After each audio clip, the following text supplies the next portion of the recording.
마태복음 25장 14절부터 30절까지입니다. 14절부터 30절까지 길지만 교독해 보겠습니다. 또 어떤 사람이 타국에 갈 때 그 종들을 불러 자기 소유를 맡김과 같으니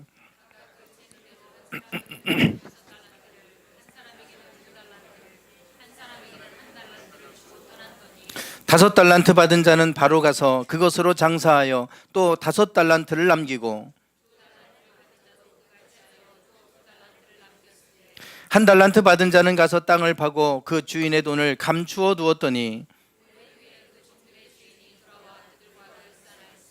다섯 달란트 받았던 자는 다섯 달란트를 더 가지고 와서 이르되 주인이여 내게 다섯 달란트를 주셨는데 보소서 내가 또 다섯 달란트를 남겼나이다.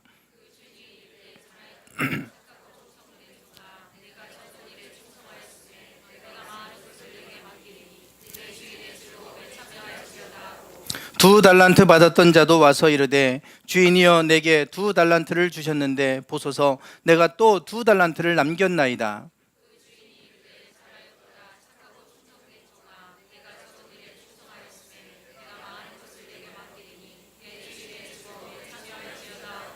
한 달란트 받았던 자는 와서 이르되 주인이여 당신은 굳은 사람이라 심지 않은 데서 거두고 해치지 않은 데서 모으는 줄을 내가 알았으므로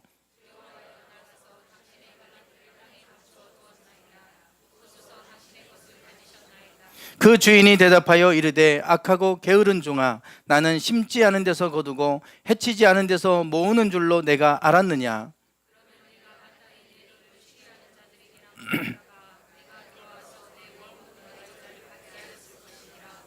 그에게서 그 한 달란트를 빼앗아 열 달란트 가진 자에게 주라.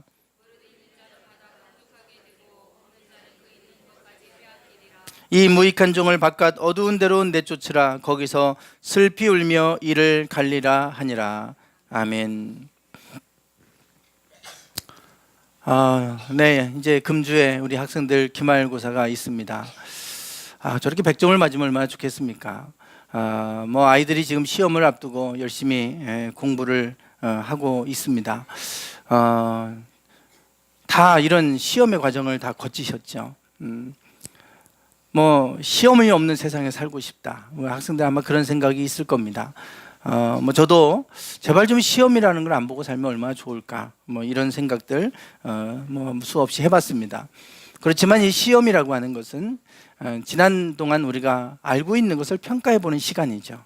이것을 통해서 내가 정말 얼마나 많이 알고 있나, 정말 내가 제대로 공부를 했는가, 이것을 평가하는 게 시험입니다. 테스트죠, 테스트. 그래서 시험이 없으면 확인할 방법이 없습니다.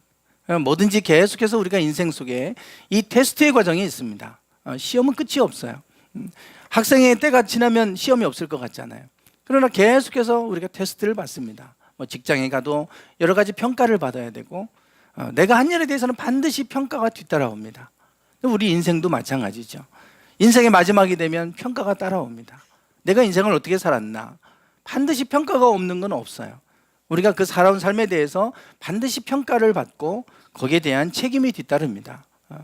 그래서 연말이 되면 이런 이제 평가들이 있고 또 인생의 마지막에 이런 평가가 있는 것처럼 우리 학생들도 이제 이렇게 평가를 받습니다. 이제 기말고사 이제 이번 주에 아이들 볼 텐데 우리 아이들도 열심히 아주 공부를 하고 있어요. 언제부턴가 제가 우리 아이들 성적표를 보지 않았습니다. 보고 나면 별로 기분이 좋지 않고 보고 나면 감정이 상하고 그러면 또 괜히 화가 나서 또 화를 낼 것 같고 성적표를 안 본 지 좀 됐어요, 시간이. 그러면 본인들이 좀 알아서 미안해서 좀 더 잘해야 될 거 아니에요. 그럴까요? 제가 안 보는 순간부터 아이들은 시험에 무관심해지고 무감각해지고 더 형편이 나아지지 않습니다. 그래서 제가 지난번 중간고사 볼 때, 2학기 중간고사 볼 때 아빠가 이제는 성적 보겠다 그랬더니 아주 열심히 이를 갈고 이제 공부를 하더라고요. 성적표를 보는 것 참 별로 기분이 안 좋죠. 받고 나면 열심히 공부해서 좋은 성적을 받은 사람은 좋겠지만 그렇지 않은 사람은 성적표 나오는 날이 늘 두려울 겁니다. 그게 두렵고 그게 별로 받고 나면 기분이 안 좋고 그럴 거예요. 그렇지만 그것을 보지 않으면 발전이 없어요. 그걸 봐야 내가 좀 점수가 여기가 낮구나, 이걸 더 해야 되겠다, 이게 될 텐데 그것이 없으면 평가가 되지 않기 때문에 늘 발전이 있을 수가 없잖아요. 그래서 우리 현식이도 이번에 기말고사가 있어서 제가 영어를 이렇게 직접 가르치면서 지난번 중간고사 봤던 시험지 좀 꺼내봐라 그랬더니 없대요. 그래서 버렸다는 거예요.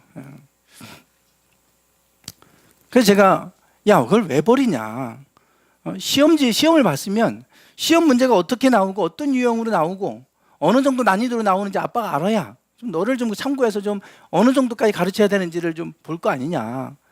기말고사 보면 시험지 버리지 말고 갖고 와라 그랬어요. 그랬더니 이제 긴장을 좀 할 것 같아요, 현식이가. 좀 봐야 내가 뭘 틀리는지. 사실은 창피하죠, 꺼내놓기가. 그러면 내가 뭘 틀리는지, 지금 어떤 부분을 얘가 모르는지를 제가 그걸 봐야 알 거 아니에요. 뭐를 아는지, 뭐에서 틀리는지, 지금 뭐가 문제인지, 단어의 문제인지, 문법의 문제인지, 영작의 문제, 아니면 이게 독해의 문제인지, 뭐가 문제인지를 제가 알아야 더 가르칠 거 아니에요. 그래서 사실은 그걸 보는 것이 괴롭긴 하지만 그걸 봐야 발전이 있을 수 있잖아요. 그거를 통해서 내 삶을 돌아보게 되고 그것을 통해서 나의 모습을 돌아보게 돼요.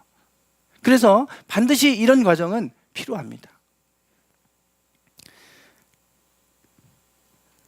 저희 교회도 11월까지 회기가 끝났어요. 회기가 끝나고 결산을 했습니다. 이제 12월부터 이제 우리는 회기가 시작됩니다. 11월까지 마무리하고 또 우리가 총회를 하고 당회를 하고 결산을 하고 예산을 세우고 해야 되기 때문에 11월까지가 회기예요. 11월까지 회기를 다 마치고 그리고 당회를 준비하기 위해서 재정 결산을 다 했습니다. 결산을 하고 예산을 또 세우고 그것을 가지고 이제 당회 때 우리가 나눌 거예요. 그렇게 하면서 또 기부금 납입 증명서를 또 요청하시는 분들이 있어요. 그래서 제가 언제부터인가 다 개별적으로 헌금한 내역을 다 뽑았어요. 컴퓨터에 다 입력이 돼 있으니까 쫙 나옵니다. 입력하면 쭉 언제 몇 월 며칠 무슨 헌금을 했고 어떻게 했고 쫙 그게 나와요. 그래서 그걸 다 뽑았어요. 그럼 보고 나면 기분이 별로 좋지 않아요. 그냥 모를 때는 그냥 모르고 지나가는데 알고 나면, 그게 보여지고 나면 마음이 별로 좋지가 않아요. 어떤 분들은 최선을 다해서 헌금을 하신 분도 계시지만 어떤 분들은 하나님 앞에 어떻게 이렇게 인생할 수 있을까 싶을 정도로 때로는 마음이 상하기도 합니다. 그럼 차라리 안 보는 게 나아요. 안 보는 게. 성적표 보기 안 보는 게 나은 것처럼. 근데 안 보고 나면 나아지지가 않아요. 그래서 우리가 나는 하나님 앞에 어떻게 신앙생활을 하고 있는지, 나는 어떻게 지금 헌금 생활을 하고 있는지, 나는 하나님 앞에 어떤 모습으로 나아가고 있는지 우리가 볼 필요가 있어요. 여러분 이제 예배 마치고 가실 때 우리 구역자님들이 뒤에서 여러분 이제 기부금 납입 증명서하고 그 여러분 개인적으로 헌금 내역을 제가 봉투에 다 넣어놨어요. 여러분 가서 좀 보세요. 보시고 나는 하나님 앞에 어떻게 드리고 살았나, 어떻게 내가 하나님 앞에서 내가 신앙생활을 했나 한번 좀 평가를 좀 해보십시오. 스스로 돌아보시고, 그리고 나서 내가 부족한 부분이 뭔지, 나는 어떻게 하나님 앞에 나아가야 될 것인지 한번 좀 돌아보세요. 그 과정이 없으면 절대 발전이 있을 수가 없어요. 그 과정을 거쳐야 우리가 뭐가 부족한지, 내가 어떻게 살았는지가 점검이 돼요. 기분 나쁘게 생각하지 마시고 나를 좀 돌아봐야 된다, 이런 생각을 하시고 좀 보셨으면 좋겠습니다. 오늘 이 본문 말씀은 종말장이라고 하는 마태복음 24장에 이어지는 말씀입니다. 네, 이어지는 말씀입니다. 달란트 비유죠. 마태복음 24장의 내용은 예수님의 제자들이 예수님께 마지막 때의 징조는 어떠합니까? 이렇게 물어요. 예수님, 마지막 때의 징조는 어떤 일이 있을 수 있겠습니까? 그때 예수님께서 마지막 때에는 모습은 이런 모습들이 나타날 것이다, 이렇게 말씀해 주시죠. 그때 말씀하시는 건 기근도 있고 지진도 있고 첫째의 기근과 지진이 일어날 것이다, 민족과 민족, 나라가 나라를 대적하여 일어날 것이다 그랬어요. 근데 제가 몇 년 전만 해도 우리 서로가 연결되어 있기 때문에, 나라와 나라들이 연결되어 있기 때문에 이제는 FTA를 하고 세계가 하나가 되고 이렇게 연결되지 않으면 살 수 없는 세상이 됐으니까 점점점 세계가 하나의 공동체가 돼가고, 그래서 나라가 나라를 대적하여 일어나는 세상이 아닌데 왜 나라가 나라, 민족과 민족이 대적하여 일어난다고 그러나. 근데 지금 이제 그런 현상이 나타나고 있잖아요. 자국 중심, 트럼프가 나타나서 또 미국도 자기들만의 그 나라를 보호무역을 하겠다 그러고, 전 세계가 그렇게 돼가고 있어요. 자국 중심으로 바뀌어져 가고 있잖아요. 그래서 지금 세계 흐름이 완전히 지금 바뀌어버리는 지금 상황으로 가고 있어요. 그런 걸 보면서 예수님 말씀하신 대로 나라와 나라, 민족과 민족이 대적하여 일어나는 시대, 점점 그런 시대로 가고 있구나. 예수님 말씀하신 대로 그런 시대로 흘러가고 있구나. 이것들을 좀 느끼게 되는데요. 마태복음 24장은 그러한 마지막 때의 징조를 말씀을 하고 있어요. 그러고 나서 25장에 가면 그 마지막 때에 관해서 예수님이 비유로 말씀을 하세요. 그래서 종말장 24장에 이어지는 말씀입니다. 그 25장의 두 번째 비유예요. 첫 번째는 열처녀 비유고 두 번째가 이 달란트 비유입니다. 어느 날 주인이 종 3명의 종을 모아놓고 먼 나라로 여행을 떠나기 전에 자기의 재산을 이 종들에게 맡기는 거예요. 맡기는데 어떤 사람에게는 5달란트를 주고 어떤 사람에게는 2달란트를 주고 어떤 사람에게는 1달란트를 맡겼습니다. 각각 다르게 맡겼어요. 우리가 달란트 그러면 예전에 어릴 때 우리가 달란트 시장을 많이 했습니다. 그러다 보니까 달란트 시장을 하다 보니까 달란트를 너무나도 우리가 가치가 낮은 것으로 착각을 해요. 달란트라고 하는 것은 로마 시대의 화폐 개념입니다. 그런데 달란트는 금의 무게 단위예요. 달란트라고 하는 것은 금의 무게 단위인데, 이 1달란트는 금 34kg입니다. 1달란트가 34kg이면 이게 어느 정도냐 이거죠. 금 1kg은 26돈입니다. 지금 한돈도 좀 비싸잖아요. 금 1kg이 26돈이에요. 그러면 34kg 하면 880돈이 나옵니다. 880돈. 그러면 이 한 돈이 약 20만 원 정도, 약 20만 원 정도 하니까 곱해보면 약 18억이 돼요. 지금 시세로. 금 1달란트면 18억이 되는 거예요. 결코 작은 돈이 아니죠. 그 주인의 많은 것을 맡기는 거예요. 그러니까 지금 1달란트 받은 사람이 18억이니까요 5달란트는 90억입니다. 곱하기 5 하면 2달란트는 36억이에요 1달란트도 18억을 맡기는 거예요. 어마어마한 것을 맡겼죠. 그래서 이 달란트라고 하는 이 단어에서 탤런트, 재능이라고 하는 게 나왔어요. 하나님께서 우리에게 주신 재능은 타고나죠. 태어날 때부터 가지고 태어나는 재능들이 있어요. 사람마다. 그게 바로 달란트예요. 그것은 돈으로 살 수 없어요. 아무리 뭐 고액과외를 하고 아주 큰 고액 레슨을 받는다 하더라도 그 탤런트를 뛰어넘을 수가 없어요. 그것이 얼마나 귀하고 가치 있는 것이냐, 그걸 보여주는 게 바로 이 달란트입니다. 달란트 비유예요. 그 하나님께서 우리에게 맡겨주신 게 이렇게 가치 있고 귀한 거라는 거예요. 문제는 이 하나님이 우리에게 맡겨주신 이 달란트를 우리가 지금 어떻게 사용하느냐의 문제죠.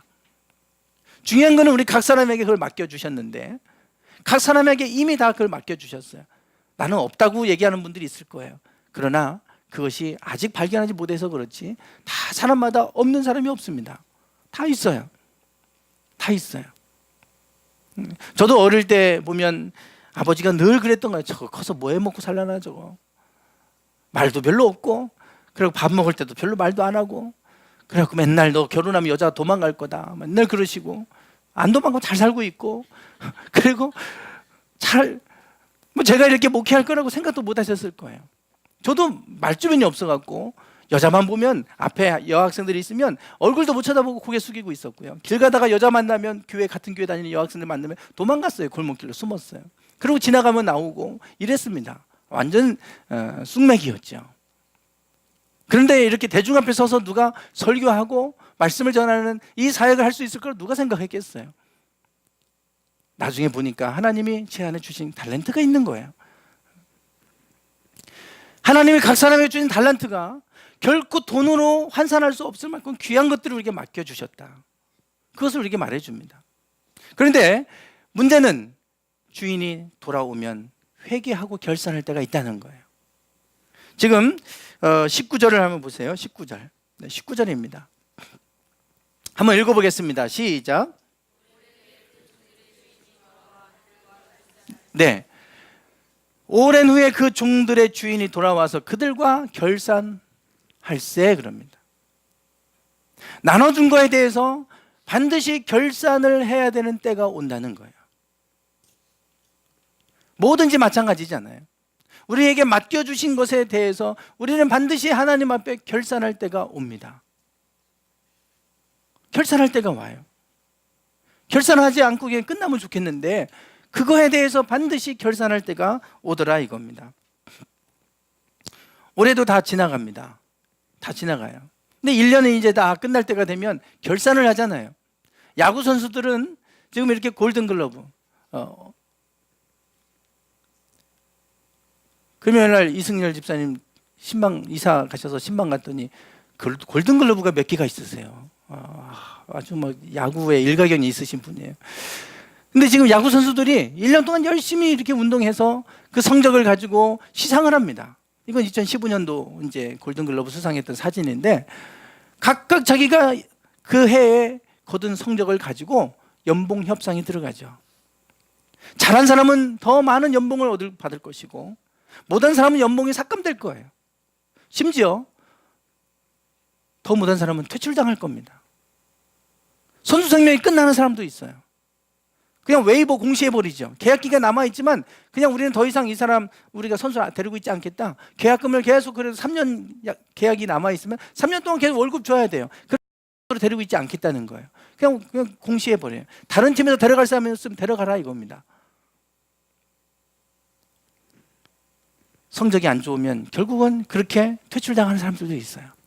야구 선수뿐만이 아니잖아요. 모든 각계 각 분야에서 활동한 사람들에 대한 결산할 때가 옵니다. 평가를 받아요. 상 받는 사람도 있지만 그것 때문에 벌 받는 사람도 있을 거예요. 상과 벌이 결정되는 시기예요. 반드시 그러한 결산의 때가 온다는 겁니다. 그런 것이 없으면 좋을 것 같은데 반드시 우리가 살아온 삶에 대해서는 결산이 뒤따라와요.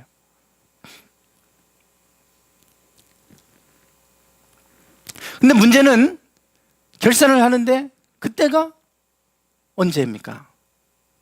오랜 후에라고 하는 거예요. 근데 이 오랜 후에가 얼마나 오랜 후인지 알 수가 없어요. 시점이 명확하지가 않아요. 야, 내가 언제 몇 년, 내가 3년 후에 아니면 내가 5년 후에 내가 10년 후에 돌아오겠다 라고 말하고 갔다면 그러면 10년 후에 돌아오니까 내가 그때를 좀 준비해야 되겠다 그러겠지만 언제 돌아올지 아무도 모르는 거예요.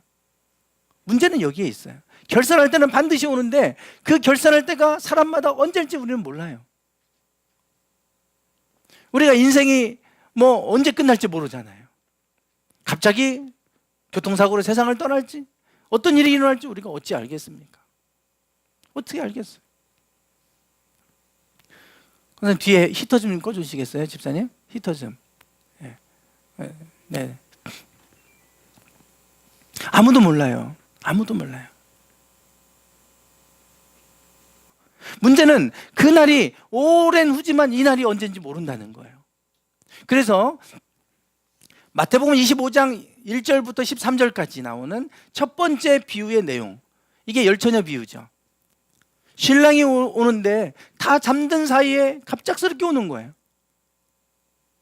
그래서 5명 등불을 준비한 기름을 준비한 5명은 신랑과 함께 혼인잔치에 들어가지만 그러나 준비하지 못한 5명은 못 들어갔다는 얘기입니다. 그리고 나서 이 첫 번째 비유의 강조점, 결론이 이거예요. 13절 한번 읽어보겠습니다. 시작. 네, 그날은 반드시 오는데 근데 그날과 그 시는 아무도 모른다는 거예요. 그러니까 깨어있으라 이 얘기하려고 하는 거예요. 첫 번째 비유는 반드시 결산의 때는 오는데 그날이 언제인지 모르는 거예요. 그러나 그날은 온다는 거죠. 그러나 그날이 언제 올지를 아무도 모르니까 깨어있어라. 깨어있어라. 즉 준비하고 있으라는 겁니다. 언제 하나님이 우리의 삶에 대해서 결산한다 하시더라도 하나님 앞에 결산할 준비가 돼 있어야 된다. 그 얘기예요. 그래서 이제 주인이 갑자기 돌아왔습니다. 오랜 시간이 지나서 갑자기 돌아왔어요. 그때 5달란트 받은 사람과 2달란트 받은 사람은 기쁨으로 달려옵니다. 그 주인에게 와서 이렇게 보고하죠. 5달란트 받았던 자는 5달란트를 더 가지고 와서 이르되, 주인이여 내게 5달란트를 주셨는데 보소서 내가 또 5달란트를 남겼나이다. 5달란트 받은 사람은 또 다시 5달란트를 더 남겼다 이거예요. 2달란트 받은 사람도 마찬가지입니다. 2달란트 받았던 자도 와서 이르되, 주인이여 내게 2달란트를 주셨는데 보소서 내가 또 2달란트를 남겼나이다. 5달란트 받은 사람과 2달란트 받은 사람의 공통점이 뭡니까? 남겼다는 거예요. 한 해를 좀 저도 이렇게 말씀을 준비하면서 돌아봅니다. 우리 교회는 뭘 남겼을까? 한 해 동안 뭘 남겼을까? 나는 뭘 지금 남겼을까? 올해 한 해 동안 한번 좀 이렇게 곰곰이 한번 이렇게 생각해 보세요. 내가 이 한 해 동안 남긴 게 뭐가 있을까? 별로 남긴 게 없는 것 같고, 시간은 지나갔는데 내가 뭐 했지? 이런 생각들이 있으시고 별로 남은 게 없다. 예. 그러면 지금 이제 문제가 되는 거잖아요. 우리가 인생을 살아갔는데 남긴 게 없다면 그 인생이 얼마나 허무합니까? 정말 많은 것을 남긴 인생이 됐다면 그것이야말로 성공적인 인생이죠. 남겨야 돼요. 적자 인생이 아니라 플러스 인생이 돼야 되잖아요. 예, 남겨야 됩니다. 5달란트 받았던 사람과 2달란트 받은 사람 남겼어요. 그런데 1달란트 받은 사람, 문제는 이 1달란트 받은 사람이에요. 남긴 게 없어요. 그냥 그대로 1달란트 땅에 묻어두었다가 가지고 왔어요. 그래서 주인이 묻습니다. 너 어떻게 된 거냐? 그랬더니 1달란트 받은 사람이 하는 얘기가 있죠. 왜 이 사람은 못 남겼느냐? 그 이유가 나와요. 여기에 나옵니다. 25장 22절, 여기 한번 같이 읽어보겠습니다. 시작.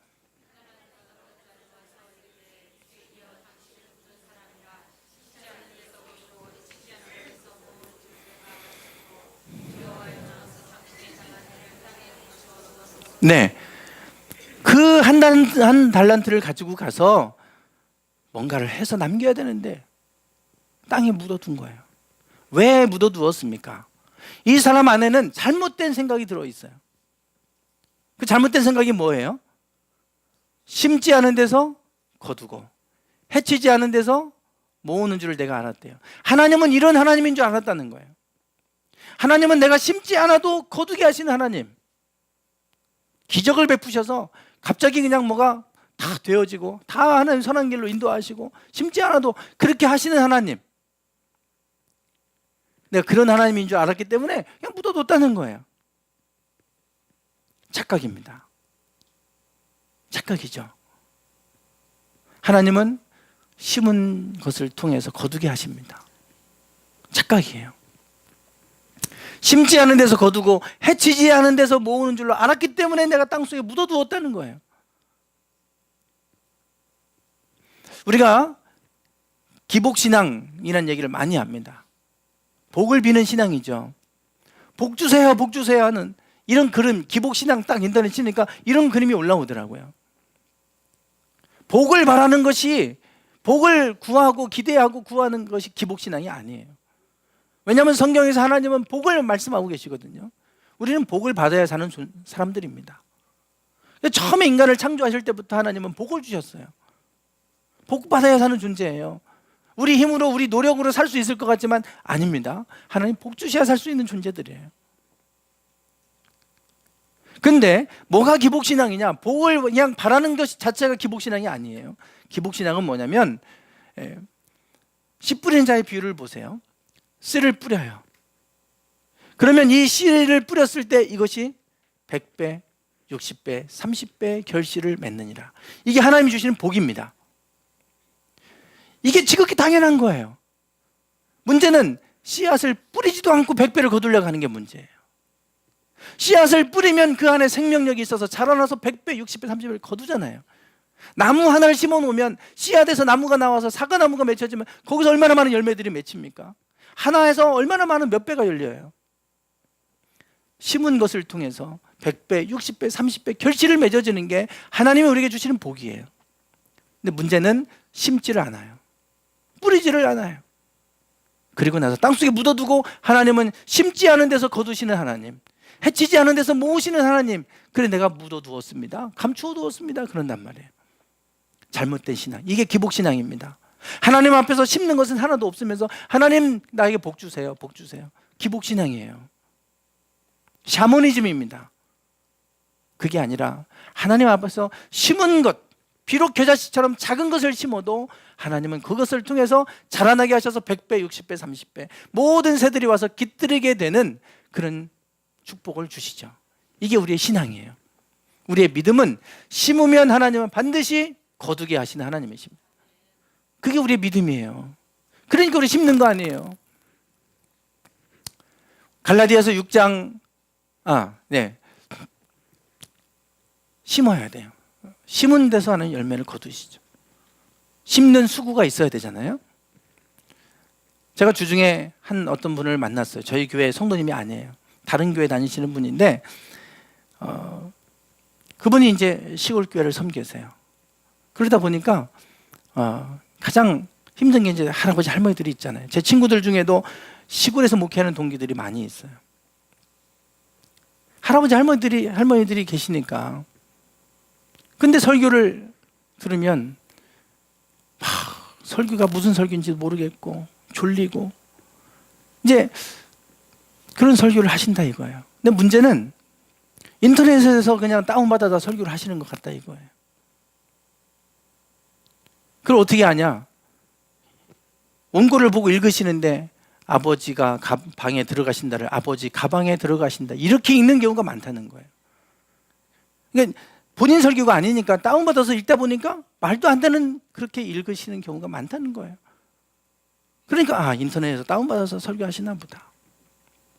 쉽게 설교 준비할 수 있습니다. 남의 설교한 거 다운받아서 하면 쉽게 할 수 있겠죠. 거기서 무슨 은혜가 흘러가겠습니까? 거기서 무슨 권세가 능력이 흘러가겠습니까? 한 편의 설교를 위해서 때로는 오늘은 어떤 말씀을 내가 나눠야 될까? 이 말씀을 묵상하면서 하나님은 이것을 통해 우리에게 무엇을 전하기를 원하시는가? 깊은 고민이 필요하고 그것을 가지고 문장을 만들고 원고를 작성하고 많은 시간을 투자해야 돼요. 그런 과정을 통해 설교가 나오는데 그 과정 없이 누가 한 거 그냥 쉽게 다운받아서 하면 얼마든지 할 수 있겠죠. 아무 능력이 나타나지 않습니다. 똑같은 설교를 해도 능력이 나타나지 않아요. 열매가 없어요. 심는 때는 수고가 필요하고 땀 흘림이 필요합니다. 제가 볼 때 5달란트 받은 사람과 2달란트 받은 사람은 그냥 가서 뭘 하고 그냥 배로 남긴 게 아니라 그들의 수고와 헌신이 있었을 거예요. 뭔가 그거를 위해서 수고하고 헌신하는 노력들이 있었을 거예요. 그거를 통해 하나님은 2배로 배로 남기게 하신 거죠. 아까 90억이니까 180억 된 거예요. 어마어마한 겁니다. 36억, 72억 된 거예요. 돈으로 환산할 수 없는 문제지만 그들이 수고했을 때 하나님은 반드시 심으면 거두게 하신 하나님이십니다. 갈라디아서 6장 7절부터 8절 말씀 같이 한번 읽어보겠습니다. 시작.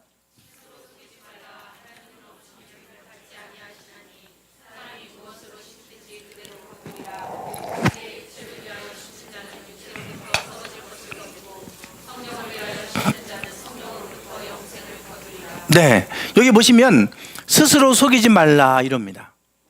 스스로 속이지 말라는 거예요. 스스로. 이게 무슨 말일까요? 하나님은 업신여김을 받지 아니하시나니 사람이 무엇으로 심든지 그대로 거두리라.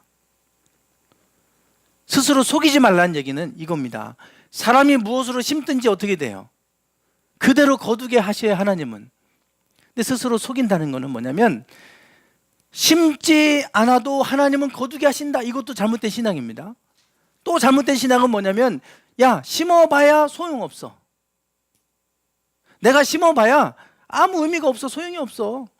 이것도 잘못된 신앙이에요. 하나님은 반드시 무엇으로 심든지 그대로 거두게 하신 하나님이시다. 심으면 반드시 하나님은 열매를 거두게 하신 하나님이세요. 여러분 기도를 심으시면 그 기도 헛되지 않습니다. 여러분, 하나님 앞에 하나님 나라를 위해서, 하나님을, 이 교회를 위해서 헌금하시는 게 아니라 하나님의 나라를 위해서 쓰도록 헌금한 거, 그거 헛된 거 아니에요. 하나님 나라를 쌓는 거라고 그러잖아요. 하나님 안에서 수고하고 헌신한 거 헛되지 않아요. 그거 다 헛되다고 생각하는 순간 우리는 하지 않게 되고 못하게 됩니다. 사람이 무엇으로 심든지 그대로 거둔다. 스스로 속이지 말아라. 야, 해도 소용없어. 그러니까 나 안 해. 이런 생각들 하지 말라는 거예요. 하나님은 어떤 하나님이냐? 업신여김을 받지 않는다 그러잖아요. 업신여김을 받지 않아요. 왜요? 심었는데 거두지 않게 되면 하나님 업신여김 나가잖아요. 야, 너 하나님 안에서 뭐 심었는데 뭐야 너? 하나님은 그런 하나님이 아니다. 하나님은 절대 업신여김을 받으시는 분이 아니라 영광 받으신 하나님이십니다. 반드시 믿음 안에서 심으면 그대로 거두게 하시는 하나님이시지, 심었는데 아무것도 맺혀지지 않고 거둘지 못하게 되는 그런 하나님, 그래서 업신여김을 받으시는 하나님이 아니다 이거예요. 스스로 속이지 말아라. 스스로 우리가 나를 합리화하거나 변명하거나 그렇게 생각하고 하지 말라는 거예요.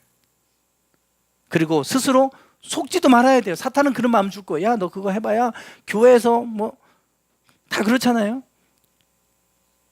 그런 생각들 미혹받지 말라 이겁니다. 자기의 육체를 위하여 심는 자는 육체로부터 썩어진 것을 거둡니다. 육체를 위해 심으면 반드시 육체에 썩어진 것을 거두어요. 그러나 영생을, 성령을 위하여 심는 자는 성령으로부터 영생을 거두리라. 심는 대로 거두게 하신다는 거예요. 이거는 가장 기본적인 원리입니다. 콩 심으면 뭐가 나요? 팥 심으면 팥 나죠. 콩 심어놓고 팥을 기대하는 사람은 잘못된 신앙이에요. 심지도 않고 하나님이 복 주세요, 복 주세요. 잘못된 신앙입니다. 결산의 때가 와요. 하나님 앞에 우리 결산해야 될 때가 와요. 그때 우리는 하나님 앞에 무엇을 남겼는가? 남기시려면 먼저 심는 작업이 필요해요. 때로는 눈물도 필요하고 때로는 헌신도 필요하고, 그 헌신 심은 것 헛되지 않아요. 그래서 갈라디아서 6장 7절이 아니네요. 이게 9절 같은데요. 예. 같이 읽어보겠습니다. 읽고 마무리하겠습니다. 시작.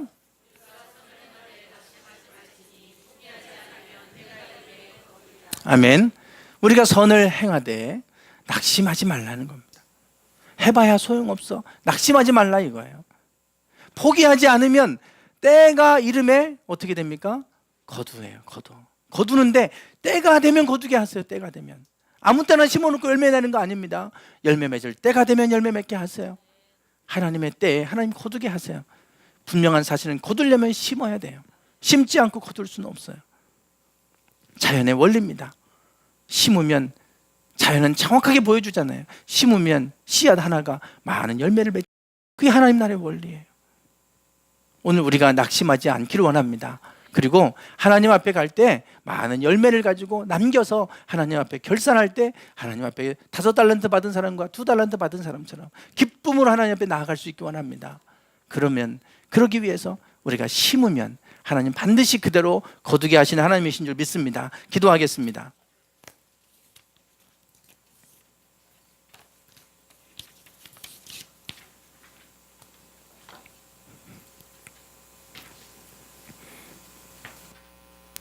하나님, 한 해가 저물어 갑니다.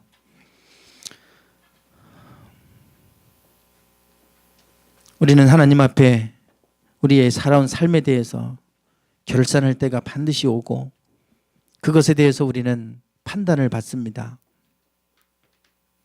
심판이라고 하는 것이 악인과 의인만을 가르는 것이 아니라 우리가 살아온 삶에 대해서 판단을 받는 시간들인데, 하나님, 이 한 해가 저물어 갈 때 다시금 우리의 한 해를 돌아보고 또 우리는 어떤 삶을 살았고 하나님 앞에 무엇을 남겼는지 다시 한번 돌아봅니다. 부족하고 부끄러운 모습들이 많이 있음을 고백합니다. 주님, 날마다 이렇게 반복되는 삶이 되지 않게 하시고 하나님 앞에 더 많은 열매로 영광 돌리며 나가는 삶이 되게 하시옵소서. 무엇을 심든지 그대로 거두리라. 무엇을 심든지 그대로 거두리라. 주님, 날마다 주 안에서 심고 그 속에서 놀랍게 하나님 거두게 하시는 은혜를 경험하는 삶이 되게 하시옵소서. 예수님의 이름으로 기도드리옵나이다. 아멘. 찬양하겠습니다.